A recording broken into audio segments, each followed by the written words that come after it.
Hi from the end of July. It's Taylor from Airtable here to walk you through this month's bundle of new product features. What's new in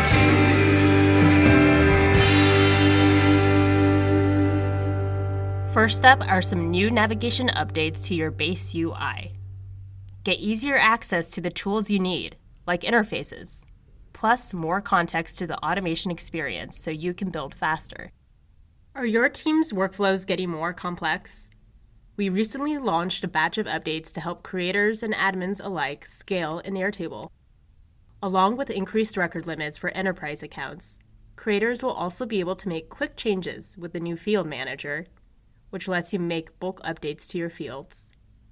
Dependency alerts, which notify you about a field's dependent objects before you delete or update it. And base insights, which can help you understand exactly how teams are using your base.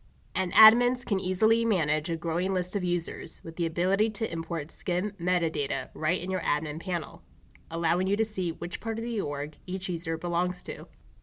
You can also restrict teams from uploading certain file types into Airtable so you can protect your data. With Interface Designer, you can create visual, intuitive interfaces that collaborators can interact with, no matter their Airtable skill level. And now, there are even more ways to collaborate with interface forms, which allow you to create new records directly in your interface. Up next, you can now filter by specific linked records.